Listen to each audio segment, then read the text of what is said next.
नहीं, भगवत प्राप्ति हो जाएगी तो प्रारब्ध भोगना पड़ेगा। प्रारब्ध बहुत वज्र की लीक होता है। नहीं तो जितने संत महापुरुष हैं ये तो भजन के स्वरूप ही हैं, रात दिन भजन होता है, फिर इनको प्रारब्ध क्यों भोगना पड़े? बड़े बड़े सिद्धों को प्रारब्ध भोगना पड़ता है। क्रियमाण भस्म हो जाएगा, संचित भस्म हो जाएगा, प्रारब्ध भोग के काट लिए जाएंगे और भगवत प्राप्ति हो जाएगी। प्रारब्ध बहुत सुदृढ़ होता है, इसलिए कहा जाता है कर्म होश से करो। अगर गलत कर्म हो जाए तो उनको तत्काल प्रायश्चित करो, भस्म करो, नष्ट करो, कहीं वो प्रारब्ध न बन जाए। अगर प्रारब्ध बन गया, बड़े बड़े महापुरुषों को, रामकृष्ण परमहंस जी के गले में कैंसर था, बड़े बड़े महापुरुषों को कष्ट प्राप्त हुआ। तो ये अगर प्रारब्ध भजन से नष्ट किया जा सकता तो हो जाता, नहीं हो जाता। लेकिन प्रारब्ध भोग अवश्य में वो भोक्तव्यम कृतम कर्म शुभ, इसीलिए डरना चाहिए। अगर पाप कर्म बन जाए तो उसे तत्काल विद्वानों से, संत महात्माओं से पूछ करके उसका नाश करना चाहिए। भजन है, अनुष्ठान है, तीर्थयाटन है, दान पुण्य है, उस किसी भी तरह से उस पाप कर्म को नष्ट कर देना चाहिए। अगर वो नष्ट नहीं हुआ और वो गुप्त पड़ा रहा तो प्रारब्ध बन जाएगा। प्रारब्ध बन गया तो अवश्य में भोक्तव्यम, ये भगवान के वचन है, अवश्य में वो भोक्तव्यम कृतम कर्म शुभाशुभम। जो तुमने शुभ अशुभ कर्म किए हैं उनका फल तुम्हें भोगना पड़ेगा। अगर प्रारब्ध मिटाया जाता तो श्रवण कुमार के वध का जो शाप मिला था दशरथ जी को कि जैसे मैं पुत्र वियोग में प्राण त्याग रहा हूं ऐसे तुम पुत्र वियोग में प्राण त्यागोगे, मिटा दिया जाता। क्योंकि भगवान स्वयं जिनके पुत्र बने हैं, लेकिन ऐसा नहीं हुआ। वो वैसे ही पुत्र वियोग में तड़प तड़प के राम राम कही राम कही, राम राम कही राम, ऐसे प्राणों का त्याग किया।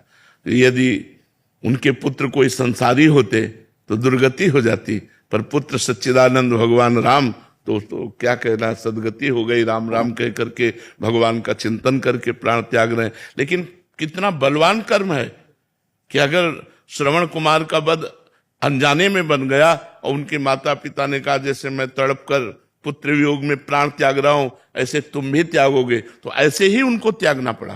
तो इसलिए हमें लगता है कि प्रारब्ध कर्म बहुत बलवान है और उसको भोगना ही पड़ता है। अगर भोगना न पड़ता तो बड़े बड़े सिद्ध संतों के शरीरों में कोई पीड़ा ना होती, क्योंकि भजन के द्वारा परिपक्व हो गए तो उनके सारे के सारे पाप नष्ट हो गए। महाराज जी, नाम जप से कुछ कम तो हो सकता है?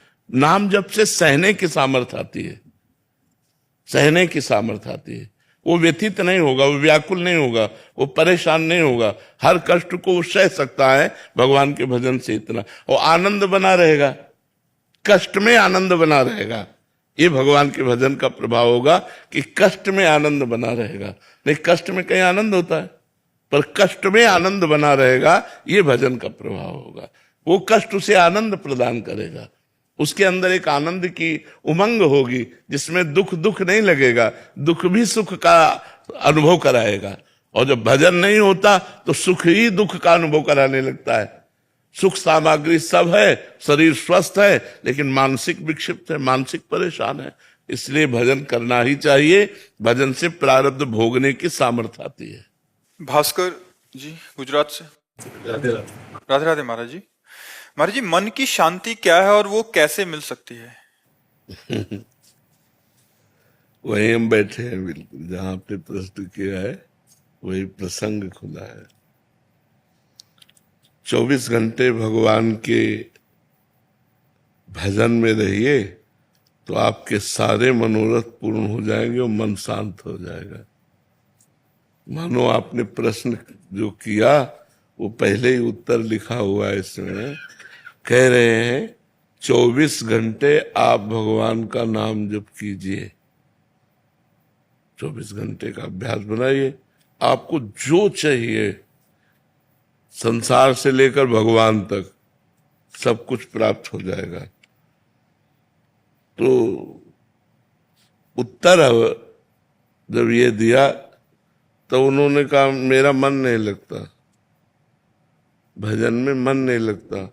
मान लो आपने उपाय तो बताया कि 24 घंटे यदि भगवान का नाम जप किया जाए तो जो कुछ चाहोगे वो प्राप्त हो जाएगा, पक्का है, ये तो पक्का है। शिखा शर्मा जी का प्रश्न है कि मैं नाम जप करना चाहती हूँ पर मन बार बार परास कर देता है। हाँ तो सुनो ना, उन्होंने कहा कि मेरा मन नहीं लगता, उत्तरकर्ता से कहा मेरा मन नहीं लगता भजन में। तो उन्होंने कहा मैंने मन लगने की बात तो नहीं कही, मैंने भजन करने की बात कही।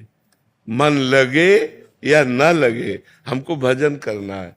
और भजन करते करते मन लगता है, ऐसा थोड़ी। मन तो सिद्ध हो का पवित्र मन जब हो जाता है तब वो भगवान में लगता है। तो हमको केवल भजन करना है। केवल हम तुम्हें ये कह रहे हैं कि नाम जप करो, नाम जप करो, मन लगे न लगे, भाव बने न बने, सब काम पूरे हो जाएंगे। भगवान के अस्तित्व में हमें संशय नहीं होना चाहिए, भगवान के नाम में हमें संशय नहीं होना चाहिए। अगर बातचीत करो तो भगवान के विषय की बातचीत करो। भगवान में निरंतर चित्त जोड़ने से ही सब पाप नष्ट हो जाते हैं, और पापों का फल ही दुख होता है, तो दुख भी नष्ट हो जाता है, बड़ा आनंद रहता है। वो आनंद वाणी से वर्णन नहीं हो सकता जो हृदय में रहता है। मीरा जी कहती गिरधर में कितना सुख देते जाने मोरी छाती। वो तो मेरा हृदय जानता है कि भगवान मुझे कितना सुख देते हैं। अगर नाम जप में चूक तुम करते रहोगे क्या रे, तो काम नहीं बनेगा। अन्यथा कोई भी कार्य ऐसा नहीं है जो हमारा भगवान नाम से पूर्ण न हो सके। देहि सौभाग्य मारोग्यम देहि में परमम सुखम। परम सौभाग्य और शरीर का स्वस्थ रहना और परम सुख, ये सब नाम देने की सामर्थ्य रखता है। अगर आप नाम जप कर तो कह दो आपका शरीर स्वस्थ रही है। जैसे ये हो कि मारोग्यम, तो आपका शरीर स्वस्थ नहीं है, आप दूसरों को नाम का उपदेश करके स्वस्थ करना चाहते हो, लेकिन आपका शरीर स्वस्थ नहीं, तो हम अस्वस्थ नहीं है, हम अस्वस्थ नहीं है। ये शरीर भले अस्वस्थ हो, हम बिल्कुल स्वस्थ है और बहुत आनंद में हम रहते हैं। आपको ऐसा लगता है हम दुखी आदमी है? हम दुखी आदमी थोड़ी, हमें लगता है हम बहुत बड़े सुखी आदमी हैं। तो हमको भगवान ने जो दिया वो नाम से दिया। देहि सौभाग्यम, नाम हमको क्या देता है? हमारा सौभाग्य बढ़ा देता है। गोस्वामी तुलसीदास जी के चरणों में जब अकबर बादशाह ने ताज उतार के रखा तो आंसू आ गए। लोगों ने प्रश्न किया कि बादशाह प्रणाम कर रहा है इसलिए आनंद अश्रु आ गए निजी जनों ने। तो उनका नहीं, तुलसी जब राम का नहीं था तो मांगे टुकड़ा नहीं मिलता था, और जिसके दरवाजे पे जाते थे तो कहते थे अभागी है, ये अगर ज्यादा देर दरवाजे पे रहेगा तो कुछ अमंगल हो जाएगा, जन्मते ही माँ को खा गया। ऐसे ऐसे लोग कटु वचन। और आज राम का हूं तो बादशाह ताज उतार के चरणों पे रखता है। जब तुलसी राम का नहीं था तो मांगे कौर नहीं मिलता था, आज तुलसी राम का है तो बादशाह भी ताज उतार कर रखता है। इस बात पर कि मैं भगवान का हूं, इस देहि में सौभाग्यम, नाम भगवान जो जप करते हैं उनका सौभाग्य उदय हो जाता है। देखो कोई कितना भी बड़ा पदाधिकारी हो, उसको कोई साष्टांग दंडवत नहीं करेगा, लेकिन बहुत हाथ जोड़ के बस, इससे ज्यादा हमें लगता है सम्मान नहीं होता किसी का भी। लेकिन संतों का सम्मान कैसे होता है? साष्टांग लौट के, पंचांग करके, पंचांग या साष्टांग लौट के होता है ना, इससे बड़ा क्या हो सकता है? किस बात के लिए सौभाग्य उदय हुआ? भगवान से जुड़ने के कारण। एकमात्र भगवान का नाम, भगवान का आश्रय, उसी भगवान के नाम आश्रय से, देखो इसमें लिखा है नाम जब करोगे तो देहि सौभाग्यम, सौभाग्य प्राप्त हो जाएगा आपको। जो आप दुर्भाग्य में भटक रहे हो, ये दुर्भाग्य हट जाएगा और सौभाग्य प्राप्त हो जाए। और देहि सौभाग्य मारोग्यम, आरोग्यम, भगवान के नाम के जपने से जो रस निकलता है ना, नाम का, नामामृत का रस, जैसे हम राधा राधा राधा, तो जो रस निकला ना, और जब हम उसको गटकते हैं ना, तो हमारी अकाल मृत्यु का नाश कर देता है। हमारे जो पापाचरण के द्वारा भारी से भारी रोग आकर हमको पीड़ित करने वाले, उनका प्रभाव नष्ट कर देता है। शरीर में रोग है, लेकिन मैं रोग रहित हूं। ये नाम का प्रभाव आपको बता रहे हैं, ये नाम का बल बता रहे हैं। और कह रहे देह में परमम सुखम। परम सुख क्या है? ये सब पार्थिव सुख है। परम सुख है प्रियालाल की रूप माधुरी की झलक आ रही, उनके प्रेम में आंसू बह रहे हैं, उनके लिए हृदय तड़प रहा है, ये परम सुख है। परम सुख ये थोड़ी है कि रुपया और पैसा, भोग सामग्री, खान पान, पद प्रतिष्ठा, ये परम सुख थोड़ी है। परम सुख है भगवान। परम कौन है? भगवान। भगवान के चरणों का प्रेम। और जो सुत वित्त लोक ईसना तीनी, ये जो पुत्र ईष्णा, वित्त ईष्णा और लोक ईष्णा, जिसको सीधे भाषा में कहा जाता है कंचन, कामिनी, कीर्ति, इन तीनों पर विजय प्राप्त करा देता है नाम। तीनों पर नाम विजय प्राप्त करा। ना कभी आपके अंदर कामिनी की इच्छा होगी, न कंचन की इच्छा होगी, और न सम्मान की इच्छा होगी। आपको इतना महान नाम बना देगा।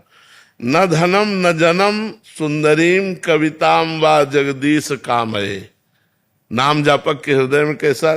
न मुझे धन चाहिए, न जन चाहिए, न सुंदरी चाहिए, न विशेष प्रकार की सब महिमा। हे जगदीश, मम जन्मनि जन्मनीश्वरे भवताद भक्ति रहे तुकी त्वयि। बस जन्म जन्मांतर में मुझे आपकी अहेतुकी भक्ति, प्रेम लक्षणा भक्ति प्राप्त हो जाए।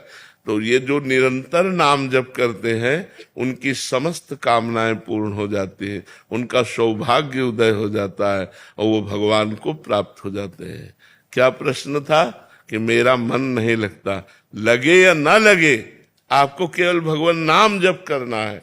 मन लगे ना लगे आप इसकी चिंता ना करो।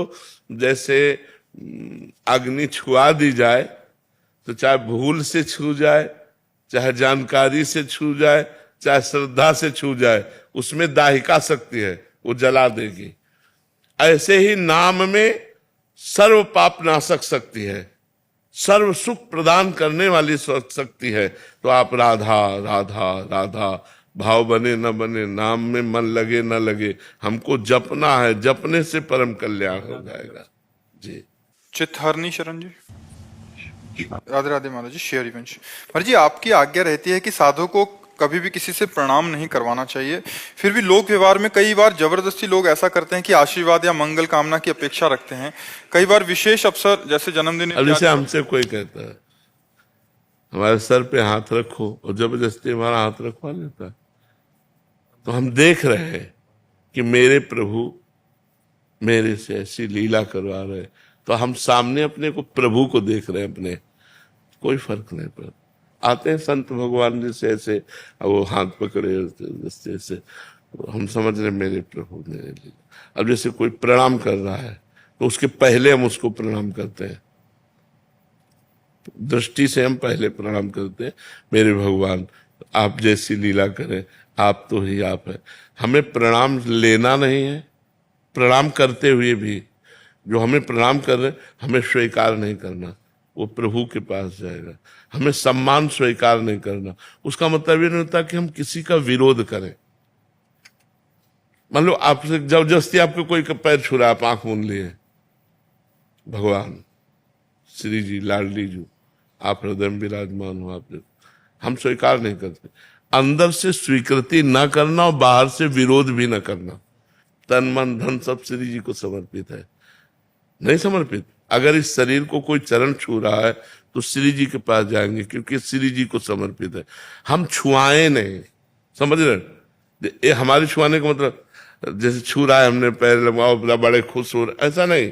हम नहीं, हम इस योग्य नहीं है, लेकिन अब वो जबरदस्ती छू लिया है, हमें कोई परेशानी नहीं होगी। ये श्री जी का शरीर है, हम सम्मान स्वीकार नहीं किए, बस इतनी खास बात है। सम्मान को स्वीकार न करने का मतलब ये नहीं कि हम किसी को डांटने लगे, ऐसा नहीं, क्योंकि उसमें भगवान है और ये हमारा शरीर भगवान को समर्पित है। हम पैर छूने नहीं देंगे, लेकिन अगर कोई छू देता है तो हम नाराज भी नहीं होंगे, क्योंकि ये श्री जी का शरीर है। हम पहले मन से प्रणाम कर लें, फिर वो साष्टांग प्रणाम करें, कोई फर्क नहीं पड़ता। हम मन से पहले प्रणाम कर लें, ऐसा है सम्मान से बचने का। अगर सम्मान से बचने में क्रोध आ गया तो दोष हो गया नहीं। मान लो किसी ने पैर छू लिया, आपने झिड़क दिया, ऐसा, ये सब प्रपंच नहीं, शांत है, ठीक है ना। आशीष मौर्य जी। राधे राधे महाराज जी। महाराज जी, प्रगट में गुरु के सानिध्य के बिना अहंकार कैसे नष्ट होगा? सबको प्रणाम करने की भावना करें। नमन भक्ति के द्वारा अहंकार का नाश हो जाता है। सबको प्रणाम करो, मन ही मन सब में भगवान की उपस्थिति देख करके, कि चाहे स्त्री हो चाहे पुरुष हो, जो हमारे सामने आवे, चराचर जगत में भगवान ही विराजमान है। जब इस भाव से सबको प्रणाम करेंगे तो हमारा मलिन अहंकार नष्ट हो जाएगा। दूसरा उपाय ये बहुत सूक्ष्म चीज है ना, जो अहंकार मिटाने के लिए साधना है, उसी में अहंकार हो जाता है। ये लगता है कि हम तो नाम जप कर रहे हैं, दूसरे नहीं कर रहे हैं। हाँ, ये भी अहंकार है, ये भी अहंकार का स्वरूप है। दूसरे भगवान के स्वरूप है, हम सबके सेवक हैं। भगवान की हम पर बड़ी कृपा है जो हमसे नाम जप करवा रहे हैं, ऐसा भावना करें। अहंकार करने से फिर परमार्थ नष्ट हो जाता है। और ये अहंकार बड़ा सूक्ष्म होता है, बड़ा सूक्ष्म होता है। मतलब अहंकार किसी को भी लेकर भी हो सकता है, पर सबको बड़ा मान करके नमस्कार करे, अपने को छोटा माने तो अहंकार नष्ट हो जाए। तृणादपि सुनी चेन, तो अहंकार नष्ट हो जाएगा। नमन भक्ति के द्वारा सब में भगवान की भावना की जाए और भगवान नाम जप किया जाए, और ये माना जाए कि मैं सबसे नीच हूं, सब में मेरे भगवान विराजमान है, तो फिर अहंकार नष्ट हो जाएगा। निधि जी। शेरवंश महाराज जी। महाराज जी, अज्ञानतावश कुछ वर्ष पूर्व आपका श्री विग्रह बनाया था। जब एक कांतिक वार्तालाप में पता चला कि गुरुदेव का प्रकट जब रहते हाँ, वैसे मतलब शास्त्रीय बात यह है कि जब गुरु पधार जाए तब गुरु की मूर्ति विराजमान की जाती है। जैसे सामने गुरु विराजमान हो तो उनकी छवि विराजमान करने है, उनकी छवि, प्राय ऐसा देखा गया है, छवि विराजमान कर ले। और मूर्ति तो तब बनवावे जब वो अंतर ध्यान हो जाए। ऐसा प्राय हमने संतों से सुना, संतों में देखा भी है कि संतों की मूर्ति तभी लगती है जब वो अंतर ध्यान हो जाते हैं। क्यों? आप लोगों को कोई ऐसी बात पता है क्या? है? हाँ, तो हमको यही पता है कि अपने गुरुजनों की और संतजनों की मूर्ति निर्माण तभी होता है जब वो अंतर ध्यान हो जाते हैं, और छवि ये हम विराजमान करते हैं। भगवान का श्री विग्रह, गुरु की छवि, आचार्य की छवि, ऐसे विराजमान कर। आचार्य का भी श्री विग्रह विराजमान, और जब गुरु अंतर ध्यान हो जाए तब उनका श्री विग्रह विराजमान करना। वो एक भाई लाए थे श्री विग्रह बना के, तो उनका अच्छा है, पर मतलब हाँ, वो उन्हीं को बताया था ये बात कि श्री विग्रह तो तभी बनाना चाहिए जब अंतर ध्यान। हम अपने गुरु का श्री विग्रह बनाने का आदेश नहीं करेंगे। महाराज जी, एक प्रसंग में आपने सुनाया था एकलव्य जी का, जब उन्होंने अपने गुरुदेव की वैसी, हाँ, उनकी एक भारी अव्यवस्था थी, प्रकट सानिध्य। हाँ, प्रकट सानिध्य की उनको एक तरह से तिरस्कार कर दिया गया था। उन्होंने मन से गुरु मान लिया, तो अब प्रकट में फिर रज की मूर्ति बनाई और फिर शुरू कर दी। वहां की अव्यवस्था थी, अपनी अव्यवस्था थोड़ी है। अपने तो चित्रपट रख सकते हैं, और हमारे गुरु जी अभी जीवित विराजमान है, इसलिए ऐसा रखना चाहिए। जिन्होंने बना चुके, हाँ, तो अपनी सेवा में विराजमान रखो, जो मतलब उसमें कोई पाप थोड़ी है, उसमें कोई पाप नहीं है। आश्रय तत्व दास जी गाजियाबाद से। राधे राधे महाराज जी। महाराज जी, वो घड़ी कब आएगी जब हमारा मोह परिवार से हटकर केवल और केवल राधा रानी के प्यार, सेवा और वृंदावन धाम में वास मिल जाएगा। श्री जी से प्रार्थना करो और खूब भजन करो। भजन में इतनी ताकत है जो सब मोह नष्ट कर देगा। जितना जितना नाम जप होता जाएगा उतने उतने राग नष्ट होता जाएगा। अभी बहुत प्रयत्न करते हैं और संतों की कृपा से काफी समय से जप भी कर रहे हैं, बहुत आशीर्वाद है और जप करने में बहुत आनंद भी आता है, इसमें कोई शक नहीं है जी। बट एक बहुत प्रबल इच्छा है कि राधा रानी अपनी शरण में लेके यहाँ पे सेवा कर, वृंदावन वास हो, ये बहुत बड़ी इच्छा है। लेकिन कुछ आपस में परिवार भी बहुत अच्छा है, सब जने जप करते हैं, सब प्रवचन सुनते हैं जी। लेकिन कैसे हम आगे और जिनको वृंदा विपिन है, कृपा तिनय की होए, वृंदावन में तबही तो रहन पाई है सोए। महारानी जो लाडली जी का वृंदावन है, उनसे प्रार्थना करो तो कृपा करेंगे। मोह छाड़ ऐसे रहे, मनो चिन्हारो नाय। वृंदावन कैसे रहना, मानो किसी से कोई परिचय नहीं, रात दिन भजन में। और अपने गए ठाकुर जी के दर्शन किए, बिहारी जी, राधा वल्लभ, राधा रमण जी दर्शन किए, यमुना जी के दर्शन किए अपनी कुटिया में। वृंदावन वास का आनंद वही ले सकता है जो अपरिचित जीवन व्यतीत करेगा, किसी से कोई संबंध नहीं, किसी से कोई परिचय नहीं। तो लाडली जी से प्रार्थना करो, वही वृंदावन वास देंगी। आप एप्लीकेशन लगा दीजिए। हाँ, हम तो प्रार्थना करते हैं कि समस्त चराचर के जीवों पर लाडली लाल की कृपा हो। उनसे प्रार्थना करनी जरूरी है कि वो मन में अंतर में बैठी हैं, वो जान रही हैं आपकी मन की भावना। हम तड़प रहे हैं धामवास के लिए, नाम रूप लीला के, गुरु चरणों की प्रीति के लिए। हम बच्चा रोए ना तो माँ दूध नहीं पिलाती, तब तक काम में लगी रहती है। नहीं, जब वो रोता है और किसी खिलौने से राजी नहीं होता तो वो विवश होके आके फिर दुग्ध पान कराती है, नहीं कराती। लौकिक माँ, जैसे अब बच्चा खेल रहा है तो उसने झांक कर देख लिया खेल रहा है, अपने काम में लग जाएगी। बच्चा रो रहा है, उसके पास खिलौना भेजा गया, वो खिलौना भी नहीं ले रहा, कोई और भेजा गया, वो उसकी गोद में भी नहीं आ रहा, तब फिर स्वयं माँ आती है और दुग्ध पान कराती। तो अगर प्रार्थना स्वीकार नहीं होती गुरुदेव, इसका पाप करा मैं पिछले। अभी आर्त भाव नहीं है, कहीं ना कहीं अहम है, तब अहम शून्य प्रार्थना भगवान के राज्य में प्रवेश करती है। समझ रहे हो, अहम शून्य। जब तक पांचों पांडवों का बल, भीष्मादि का बल, अपनी भुजाओं का बल, अपने दांतों का बल, तब तक श्याम सुंदर ने बिल्कुल सहयोग नहीं किया, भक्त होते हुए भी द्रौपदी का। और जब अहम शून्य होकर पुकारा, हे गोविंद, तो पुकारने में देर लगी लेकिन वस्त्रावतार भगवान का हो गया।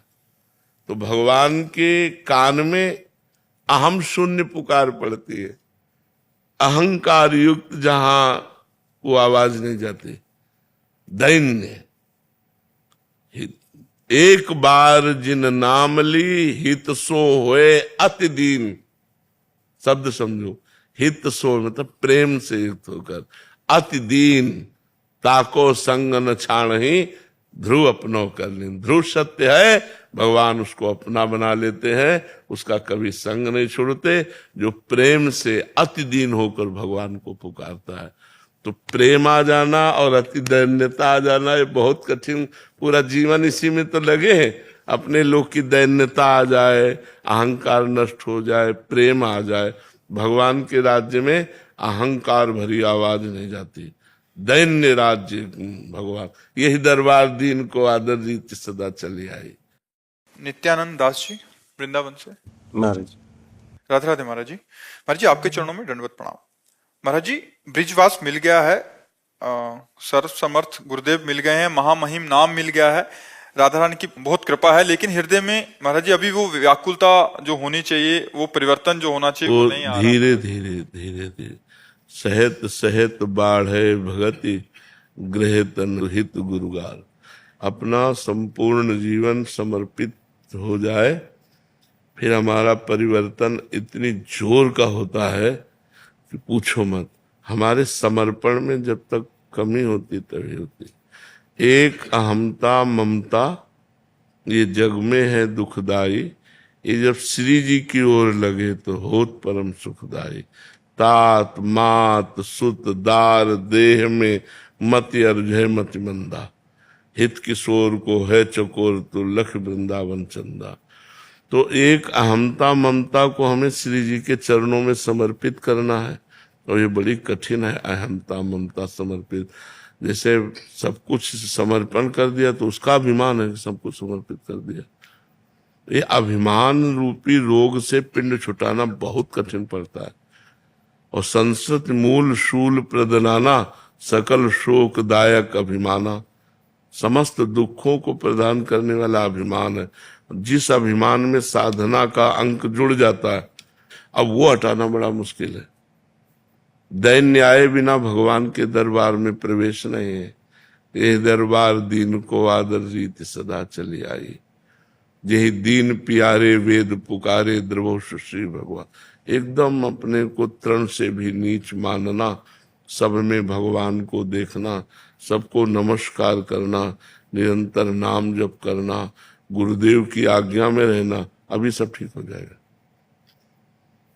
जो साधन बने वो हमारा नहीं, गुरुदेव की कृपा से बना है और गुरुदेव का है। प्रभु की कृपा से बना, प्रभु का। मैं साधन करने योग्य नहीं हूं, मेरी क्षमता क्या कि मैं साधना कर लूं, भगवान ने करवाई, गुरुदेव ने करवाई। ऐसी हृदय में भावना हो तो धीरे धीरे फिर हृदय भगवान का स्वरूप प्रकाशित करता है। हृदय में ही भगवान छुपे हैं ना। सबके हृदय अछत अविकारी, निर्विकार अविनाशी परमात्मा सबके हृदय में छुपा है। जब अहंकार हमारा धीरे धीरे कम होता है या नष्ट होने लगता है, दैन्यता बढ़ने लगती है, तब हमारे अंदर व्याकुलता आती है। हे प्रभु, इतने दिन हो गए, आज का भी दिन गया, आज की भी शाम गई, आप मिले नहीं, कैसे मिलोगे, कब मिलो। वो हृदय नहीं खान पान ते भावे है, नहीं कोमल वसन सुहावे है, सब विषय लगे ते खारा है, हरि आशिक का मग्न आ रहा है। फिर वो अंदर ही अंदर घुटने लगता है, उसके अंदर एक जलन पैदा हो जाती है। प्रभु के बिना देखे उसको एक दुखद जीवन व्यतीत करने का ऐसा अनुभव होता है कि हर शीतल हवा चल रही, उसका हृदय जल रहा है। सुंदर भोजन है, उसको अरुचि है। लोग उसको प्रणाम कर रहे हैं, उसको जलन पैदा हो रही, कुछ अच्छा नहीं लग रहा। मतलब जो अच्छा लगने वाला है वो सब खत्म हो जाता है। एक रास्ता केवल रह जाता है, कोई मुझे भगवान से मिला दे, कोई मुझे उनके दर्शन करा दे, कोई उनकी बात सुना दे। तो इसीलिए उसको भगवान के भक्त प्राण प्यारे लगने लगते हैं, क्योंकि उसकी विरहाग्नि को शीतल करने के लिए भगवान की चर्चा ही है। तो कथामृतम तत्व जीवनम, भगवान की चर्चा, भगवान की बात, भगवान। तो हम नाम जप करें, गुरु की शरण में रहें, और जो साधन बने वो भगवान की कृपा से बन रहा है ऐसा अनुभव करें, तो हमारा अहंकार नष्ट हो जाए। अहंकार नष्ट हुआ कि भगवत राज्य में प्रवेश हो जाता है। देहाभिमान ही भगवत राज्य में प्रवेश नहीं होने दे रहा। इसलिए गुरुदेव से प्रार्थना करें, भगवान से प्रार्थना करें कि हमारा अहंकार नष्ट हो जाए, देहाभिमान नष्ट हो जाए, बस सारी बात बन जाएगी। रवि कुमार दीक्षित जी, श्री हरिवंश महाराज जी। महाराज जी, जंगम योगियों के द्वारा शिव जी के नए मंदिर के लिए जब शिवलिंग का नाम पूछा गया तो आपने आनंदेश्वर महादेव का नाम दिया। तो महाराज जी, उनकी कथा में आता है कि कानपुर का जो आनंदेश्वर धाम मंदिर है महाभारत काल का है, और इसकी स्थापना दानवीर कर्ण द्वारा पूजा किए जाने पर हुई थी। और एक मान्यता के अनुसार एक गाय जिसका नाम आनंदी था प्रतिदिन एक टीले पर जाकर अपना दुग्ध चढ़ाती थी। जब ग्रामीण वासियों को पता लगा तो उन्होंने उसकी खुदाई कराई, तो वहां स्वयंभू शिवलिंग प्रकट हुए, जिसके कारण इस नाम का नाम ये पड़ा। महाराज जी ये कह रहे थे कि आपका कोई इसमें याद छिपी हुई है आनंद? हमें तो ये पता भी नहीं था कि हमारी उस समय स्मृति कोई ऐसी नहीं, कोई ऐसी स्मृति सहज में आ गया, सहज में आ गया आनंदेश्वर महादेव। और कुछ ऐसा नहीं कि हम कोई किसी कथा से संपर्कित। अब सुना रहे हो तो अब पता हो रहा है, नहीं तो हमें ऐसा कुछ नहीं पता था, वो स्वाभाविक ऐसे था, स्वाभाविक भगवत प्रेरित था, भगवत। राधे राधे महाराज जी। महाराज जी, क्या अज्ञानतावश घोर अपराध हो जाए फिर उसी अपराध को बार बार किया जाए तो वो अपराध क्षम्य नहीं है महाराज जी?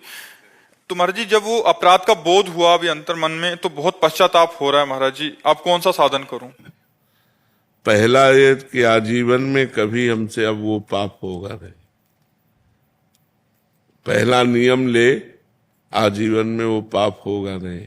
और वो पाप की गरुता किसी महापुरुष को बताए कि हमसे कौन सा पाप हुआ है, फिर उसके अनुसार वो प्रायश्चित का निर्णय करे, क्योंकि ऐसे पाप की लघुता और गरुता देखकर ही प्रायश्चित का उसमें निर्णय होता है।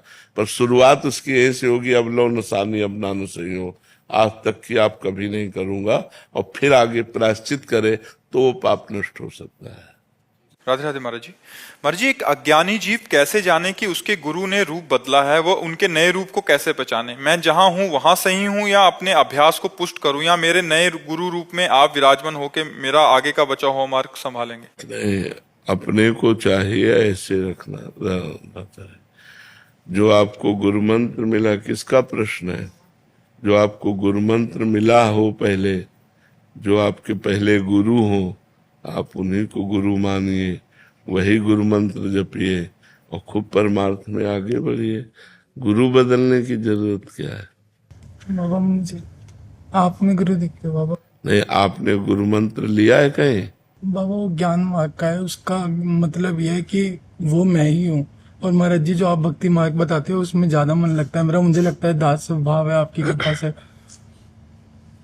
हाँ, पर गुरु की कभी अवहेलना नहीं करनी चाहिए। गुरु जैसे आपने आज्ञा करी थी कि गुरु रूप बदल लेते हैं एक स्टेज के बाद, तो वही मेरे अंदर डाउट था, तो मैं वही आपसे पूछ, महाराज जी मुझे तो ज्ञान ही नहीं है, आप जैसी आज्ञा दोगे महाराज जी मैं वैसे ही चलूंगा। आपने प्रगट में किसी से दीक्षा ली थी क्या? बचपन महाराज जी, मेरे दादाजी बचपन से गुरु जी को मानते हैं, तो बचपन में मुझे उनसे दीक्षा दिलवा दी थी। अब बचपन में क्या होता है, हमारा ज्ञान तो विकास होता नहीं, तो एक क्रिया मात्र हो जाती है। गुरु का मतलब होता है जब हम अपने दिमाग से चयन करते हैं। हमारी जहाँ श्रद्धा होती है, हमारा दिमाग जहाँ चयन करता है, हम फिर वो गुरु मानते। अब गुरु ऐसे थोड़ी छोटे छोटे बच्चों को खेलते हुए किसी से दीक्षा दिला दो, मान लो 8, 10, 12 वर्ष के बच्चे, और उसका ज्ञान का विकास तो हुआ नहीं, वो क्या जाने कि वो तो बस ऐसे। अब जैसे आप जान रहे हो तो आपके ज्ञान का विकास हो रहा है कि हम किस भाव के पथिक हैं, हम किस मार्ग में जाना चाहते हैं, हमारा उद्देश्य क्या है। अब जो गुरु चयन करोगे, वास्तविक गुरु अभी होता है, वो तो बालवत होता है उसमें। अब तो जो वचन मानो, आज्ञा का पालन करो, बस चल दो। भगवान वही एक है, गुरु एक है, वही परमात्मा एक है, गुरु वही रूप धारण करता है। तो राधा नाम जप करो, राधा वल्लभ श्री हरिवंश नाम जप करो, वाणी जी का पाठ करो, खूब नाम जप करते हुए चलो। सीमा गुप्ता जी, लखनऊ से। राधे राधे महाराज जी। महाराज श्री जी की भक्ति क्या सिर्फ उनकी कृपा से ही प्राप्त होती है, या भक्ति प्राप्त करने के लिए कुछ यत्न करना होगा महाराज जी? बिल्कुल ठीक प्रश्न है, आप सुनिएगा ध्यान से। बड़े महापुरुष का वचन है, जो सिद्ध महापुरुष है, उन्होंने अपने किसी एक शिष्य के लिए लिखा, श्री हरि शरणम पत। बहुत जोर की बात, हम बड़ा एकांत में पढ़ा तो लगा, जो चीज जैसे अपने को मीठी लगे ना, तो फिर अपने जनों को परोसी जाती है, ऐसे हमको अच्छा लगा, इसलिए बात हम इसी में आपका उत्तर भी हो जाएगा। मनुष्य जीवन का चरम और परम एकमात्र उद्देश्य है मोक्ष, भगवत प्राप्ति या भगवत प्रेम प्राप्ति। 3 बातें रखी गई, मोक्ष प्राप्ति या भगवत प्राप्ति या भगवत प्रेम प्राप्ति। ये मनुष्य जीवन का चरम और परम लक्ष्य है। जिस मनुष्य जीवन इस महान उद्देश्य की पूर्ति की साधना में लगा दिया गया, वही मनुष्य जीवन धन्य हुआ, सार्थक हुआ, अन्यथा बेकार गया।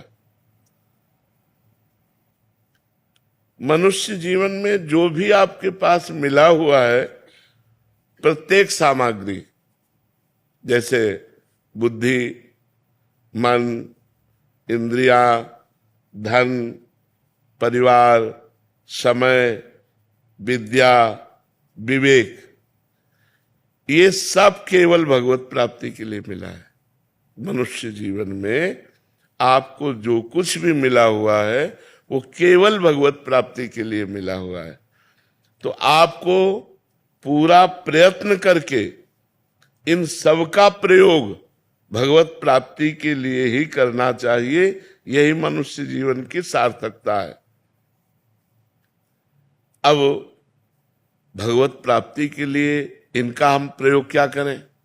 मन, बुद्धि, धन जो भी हमें मिला है, तो बोले मन से निरंतर श्री भगवान के नाम का, रूप का, गुण का चिंतन करो। वाणी से भगवान के नाम का कीर्तन करो, भगवान की लीला कथा को कहो, गाओ।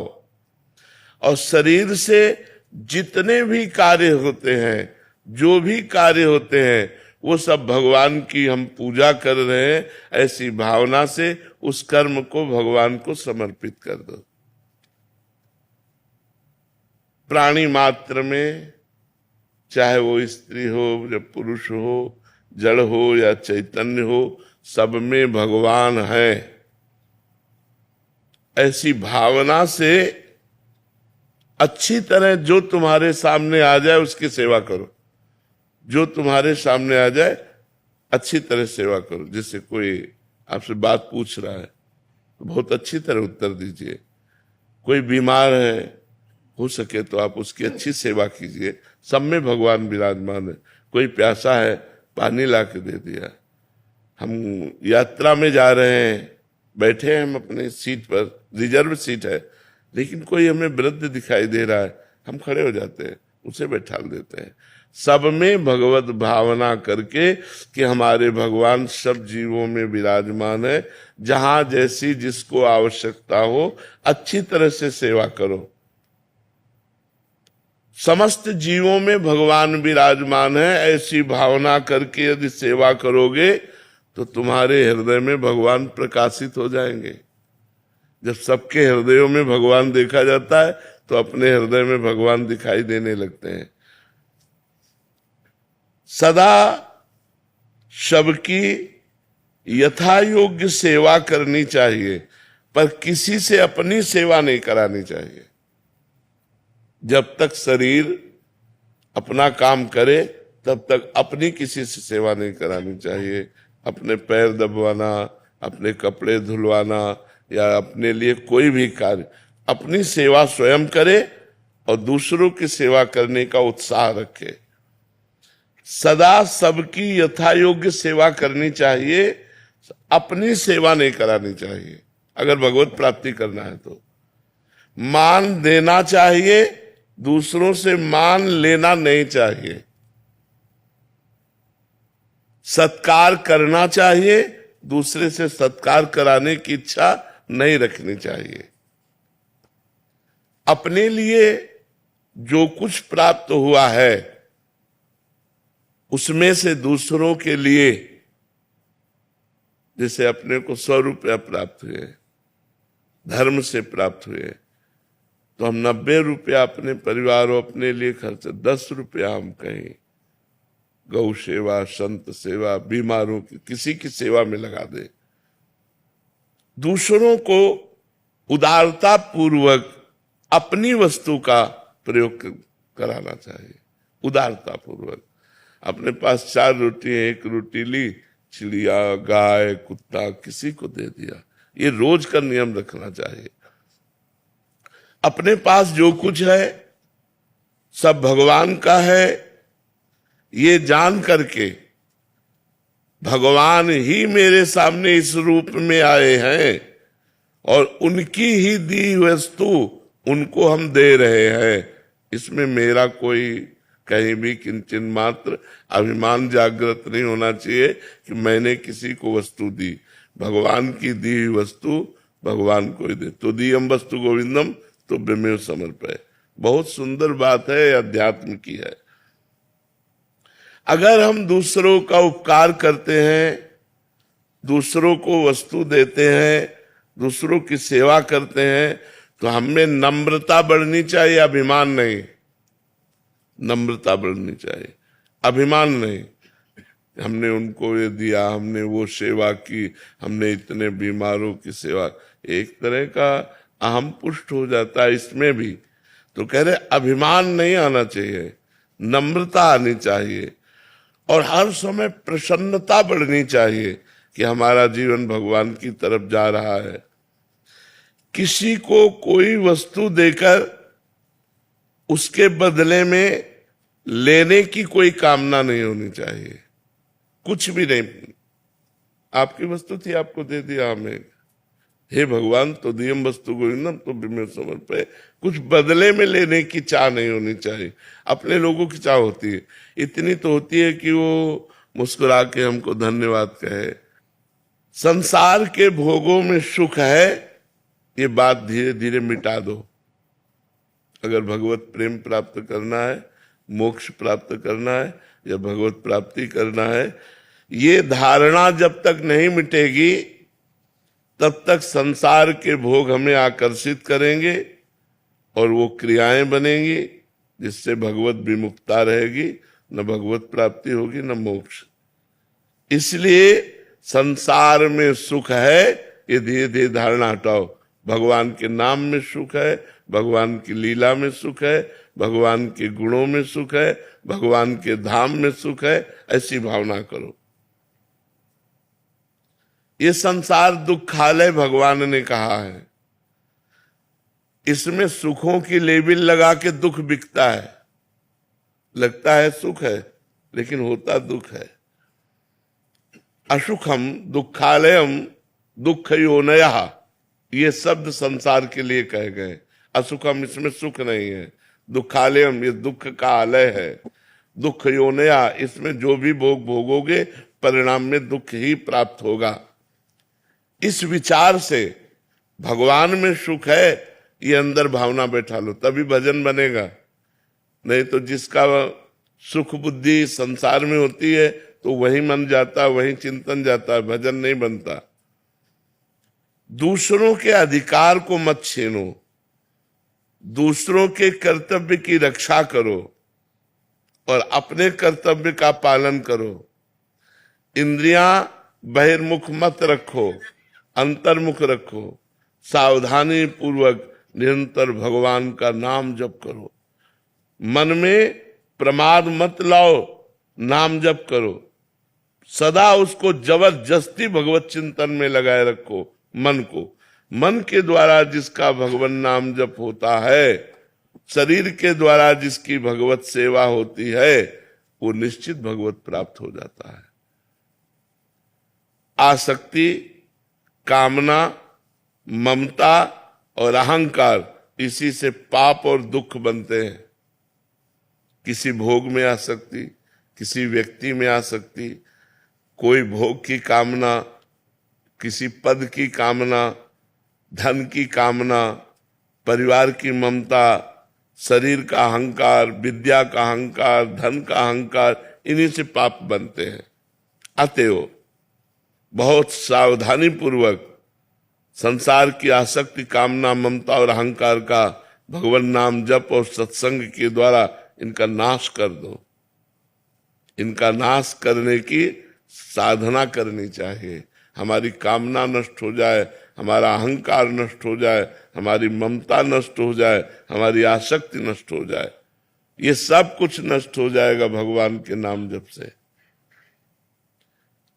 कामना भगवत प्रेम की करो कि हे भगवान आपसे हमें प्रेम हो जाए, हे भगवान आप हमें मिल जाओ। ममता केवल भगवान के चरणों में करो। अहंकार इस बात का करो कि मैं भगवान का हूं, मैं भगवान का दास हूं, मैं भगवान का सखा हूं, भगवान मेरे पिता, मैं उनका पुत्र हूं, भगवान मेरे स्वामी, मैं उनका सेवक हूं। ऐसी ये जो दूषित आसक्ति है, कामना है, ममता है, अहंकार है, जब तक इसका नाश नहीं होगा तब तक ना भगवत प्रेम प्राप्त होगा, न मोक्ष प्राप्त होगा, न भगवत प्राप्ति होगी। धन, पद, स्वास्थ्य, ऊंची जाति में जन्म लेना, विद्या लेना, विद्वान होना, ये सब अहंकार पैदा करते हैं। जिनमें अहंकार न हो और अपने को सबसे छोटा समझे, ये होने पर भी वो भगवत प्राप्त हो जाएगा। किसी भी प्राणी से कभी द्वेष तो करो मती, तुमसे जो द्वेष करे उससे मित्रता का व्यवहार करो। बड़ा कठिन है भगवत प्राप्ति का मार्ग। किसी भी प्राणी से द्वेष करो मती, वो तुमसे द्वेष करे तो तुम मित्रता का व्यवहार करो। वो हमसे द्वेष कर रहा है और हम उससे मित्रता का व्यवहार करें, तभी भगवत प्राप्ति होगी, तभी भगवत प्रेम प्राप्त होगा। जब तुम्हें दुख दे, ये बिल्कुल उल्टा है। जब तुम्हें कोई दुख दे तो करुणा में भगवान का मंगल विधान समझो, हमारे पाप नष्ट हो रहे हैं। और बन जाए तो उसको सुख देने की चेष्टा करो जो तुम्हें दुख दे रहा है। करत जे अनसहन निंदक तीनों पे अनुग्रह कियो। देखो शरीर से प्राण कब चले जाए पता नहीं, इसलिए पूरी तैयारी कर लो, जिससे इसी जन्म में जितना हमारा जीवन है इसी में भगवत प्राप्ति हो जाए। यदि भगवान की प्राप्ति नहीं हुई तो न जाने किस योनि में जाना पड़ेगा, न जाने कहां कहां हमें घूमना पड़ेगा, नरक स्वर्ग अपवर्ग कहां कहां भागना पड़ेगा। तुम्हें हम नियम बताते हैं, आवश्यक हो तो बोलना, नहीं तो मौन रहना भगवत प्राप्ति के लिए। कभी किसी की निंदा हो रही हो तो कान में अंगुली डाल लेना, निंदा मत सुनना। तुम तो निंदा करना मती, पर दूसरा अगर कोई निंदा कर रहा हो तो कान में अंगुली डाल ले, किसी की निंदा न सुने।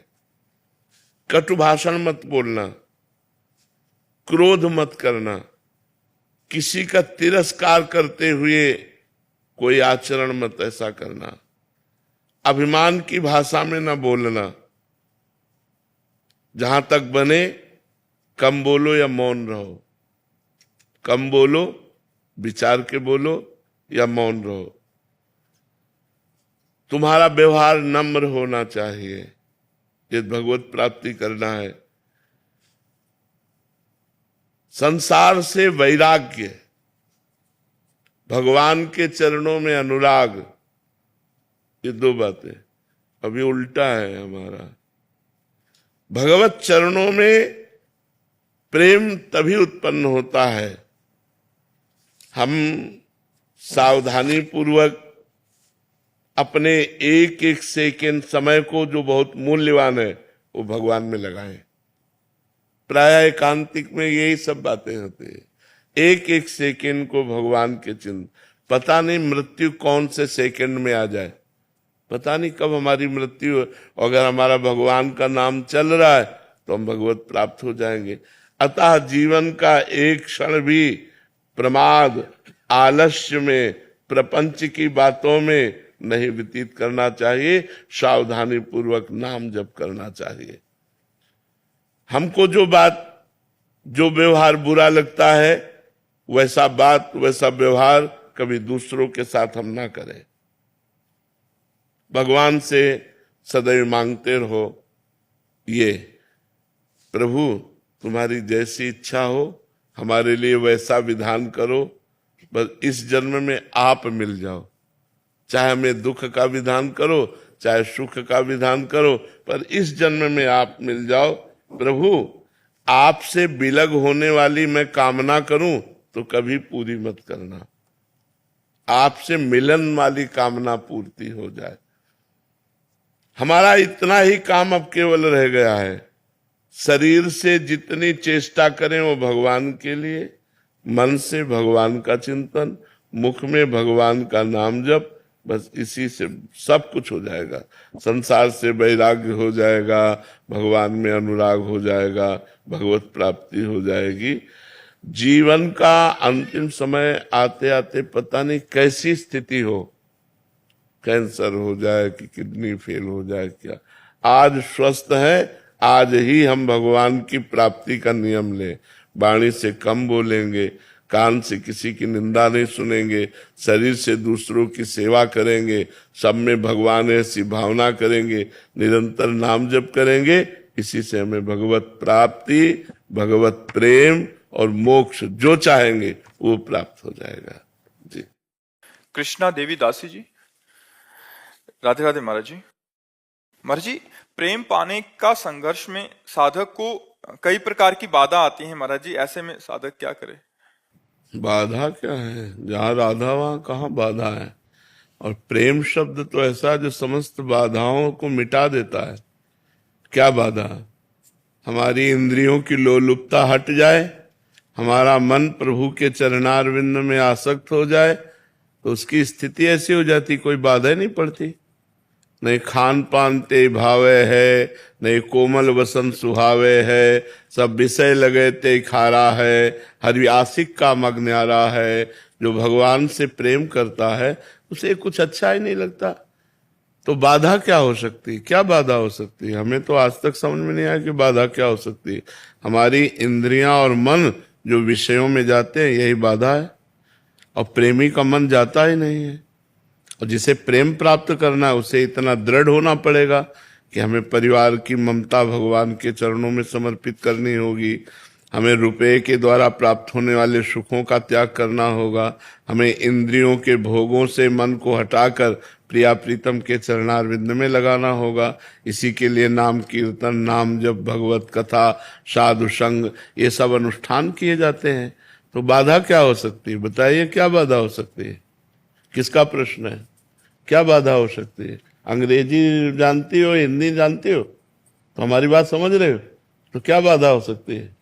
हमारे प्रारब्ध कर्म हमारे प्रारब्ध कर्म जो नहीं बाधा दे सकते, प्रेम में बाधा नहीं देते। बहुत प्रकार के कष्ट हैं शरीर में, लेकिन वो बाधा थोड़ी है, वो तो कृपा है श्री जी की। जितना हमें कष्ट मिलता है शारीरिक, प्रेमी अगर शरीर के कष्टों की याद रखे तो प्रेमी किस बात का? प्रेमी तो बहुत विचित्र मार्ग है। जीवित मर जाए उलट आप में समाए, यह दिलगिरी है। जीवित मर जाए, मन मार्या तन बस में कीन्हा, हुआ भरम सब दूर, बाहर से कछ दिखत नाही, अंदर चमके नूर। आपो त्याग जगत में बैठे नहीं किसी से काम, उनमें तो कछु अंतर नाही, संत कहो चाहे राम। क्या प्रारब्ध? प्रारब्ध शरीर पर आएगा, हमारे ऊपर थोड़ी आएगा। हम तो श्री जी की दासी हैं या ठाकुर जी के दास हैं, हमारा क्या बिगाड़ लेगा प्रारब्ध? प्रारब्ध शरीर को पीड़ा देगा, आनंद पूर्वक राधा राधा कहते हुए उसे भोग लेंगे, क्या बाधा पहुंचा देगा? शरीर स्वस्थ है, मनमानी भोग भोग रहे हैं और प्रेम की बात कर रहे हैं, नहीं, ऐसा नहीं है। जब भीषण विपदा में भी राधा राधा राधा राधा, भीषण पीड़ा में भी राधा राधा राधा, तब प्रेम का मार्ग है। प्रेम का जो मार्ग है वो थोड़ा कठिन है। भगवान से प्रेम करना, श्री कृष्ण से प्रेम करना कठिन है। प्रेम के पंथ में जिंदा नहीं चला जाता, मर के चला जाता है। समस्त वासनाओं को मार करके, समस्त इच्छाओं का त्याग करके, हर कष्ट को सहते हुए तब प्रेम मार्ग में चला जाता है। तब श्री कृष्ण अपने आप को अपने भक्त के अधीन कर देते हैं। प्रेमाधीन भगवान का नाम है ना, समझ रहे हो हमारी बातें? आप तब भगवान को प्राप्त किया जा सकता है, कोई बाधा नहीं। जहाँ राधा वहाँ क्या बाधा? महाराज जी, जो साधक के जीवन में विक्षेप आते हैं, काम क्रोध लोभ मोह मत्सर, इससे वो विचलित हो जाता है। ये भगवान के हम आश्रित हैं, मन में काम आ रहा है, इंद्रियों में काम आ रहा है, हम में काम नहीं आ रहा। हम उसके साक्षी हैं, उसके भोक्ता नहीं है। थोड़ा शास्त्र स्वाध्याय करो, थोड़ा सत्संग करो तो ज्ञान प्राप्त हो, तभी इन बाधाओं से हम दूर हो सकते हैं। नहीं तो बार बार काम क्रोध आदि के विक्षेप, और उनसे बचो। जैसे स्त्री शरीर है तो पुरुष शरीर के संयोग से बचो, पुरुष शरीर है तो स्त्री संयोग के सानिध्य से बचो। एक दूसरे से बचकर ब्रह्मचर्य धारण करते हुए आगे चलो। यदि गृहस्थ में हो तो अपने पति अपनी पत्नी से ही केवल मतलब रखो, इधर उधर दृष्टि मत रखो, तो भजन बढ़िया बन जाएगा। विक्षेप तब पड़ता है जब भजन नहीं होता, विक्षेप तब पड़ता है जब दृढ़ भगवद आश्रय नहीं होता। विक्षेप तब पड़ता है जब भगवान पर दृढ़ विश्वास नहीं होता। नहीं, ये सब तूफान है, भगवान पहाड़ है। पहाड़ की ओट में हो गए, तूफान निकल गया। काम क्रोध आदि के तूफान केवल उसको गिराते हैं जहां अहंकार होता है, जहां भजन नहीं होता है। भजन है और दैन्यता है, भगवान का आश्रय है, तो सब निकल गए, सब जीत जाता है। वो वही जीत जाता है माया पर। हाँ, भगवान जिसके संग है, भगवान का नाम जो निरंतर जप रहा है, भगवान के आश्रित है, तो कोई बाधा विचलित नहीं कर सकते। जी। आओ महाराज जी, दंडवत महाराज जी, हम आपको प्रणाम कर रहे हैं।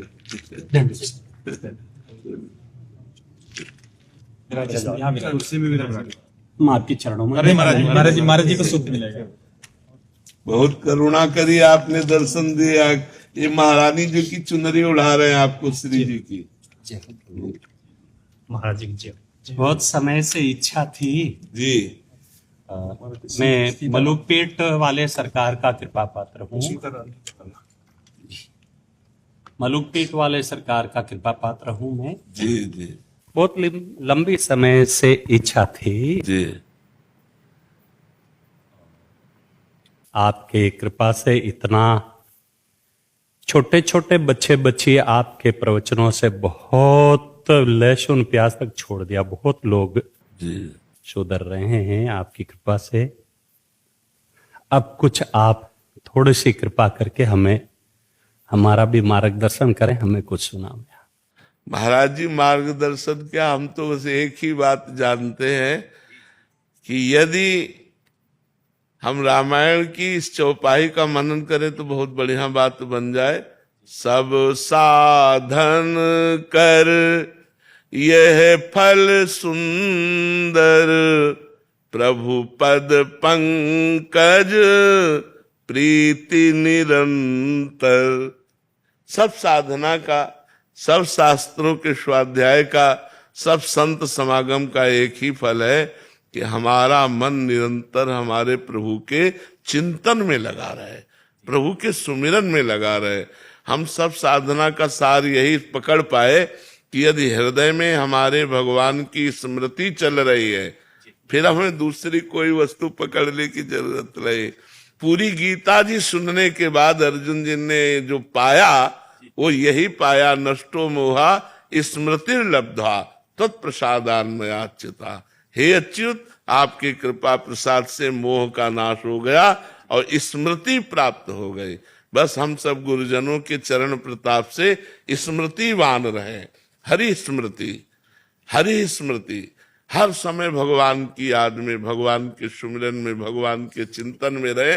और सब साधन जितने हैं वो सब शून्य है। हरि स्मृति, हरि नाम अंक है। अगर अंक है तो 10 गुण है, और अंक है, अंक रहित है तो सब शून्य है। वो शून्य, उसका कोई बात तो नहीं। तो खूब भगवत स्मृति में डूबे रहे, भगवत लीला गुणानुवाद गाए और भगवत लीला गुणानुवाद सुने। यही हमारा नशा है, यही हमारा व्यसन है, यही हमारा व्यापार है। जी, बड़ी कृपा है। यही आपकी कृपा से ही होगा। जी।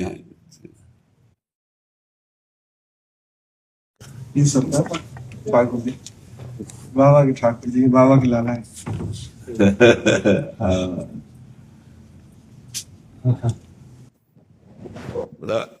आपका ये बात विराज है, विराज है। ऐसी लीला भाई कि ठाकुर जी है, बवन आ गई। तो पंडित जी महाराज ओक लगा के बवन ठीक है दूर और खूब लीला करी इनमें। और तभी जय ठाकुर जी विराज सरकार। बाकी जो 2 होते वो तो श्री जी के चले गए सर। हाँ, श्री राम स्वरूप जी। हाँ सरकार, इनके द्वारा ही पूज्य बाबा को यशोदा भाव की तरफ। हाँ सर, ये स्वरूप है। तो 5 वर्ष के थे महाराज। अब कितनी आयु है शरीर की? 74।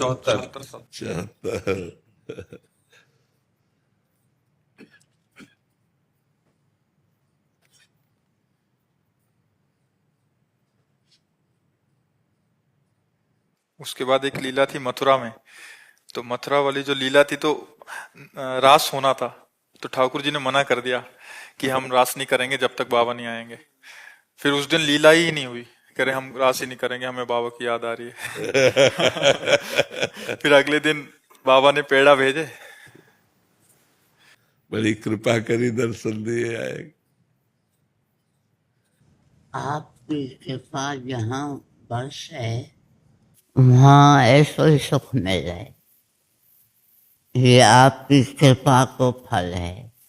आप सबके दर्शन हमको प्राप्त है। आपको तो जो कृपा प्राप्त हुई, हम तो उसके लिए तरस रहे। बाबा की गोद में बैठे, बाबा भगवदानंद में मस्त है। अब इनके कल्याण में कोई कमी है? बाबा जैसे कोई संत भगवदानंद में स्थित होकर किसी का चिंतन कर ले, किसी का स्पर्श कर ले, किसी को देख ले, तो अमोघस्य निश्चित भगवत प्राप्ति। और बाबा तो भाव में बैठे हुए और गोद में दुलरा रहे हैं, तो इनको तो उसी स्वरूप की प्राप्ति हो जाएगी। अब हमारा काम है।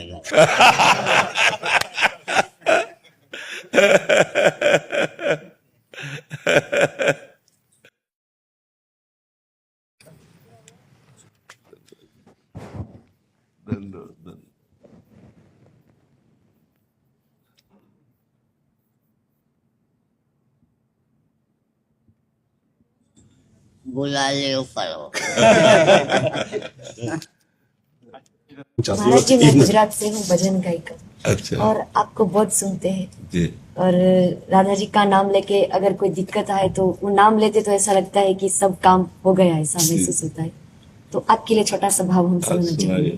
नंद कुंवर नटवर गोवर धनधारी, नंद कुंवर नटवर गोवर धनधारी, हे द्वारिका नाथ कृष्ण मुरारी, मारा कृष्ण मुरारी, कृष्ण मुरारी, मारा कृष्ण मुरारी।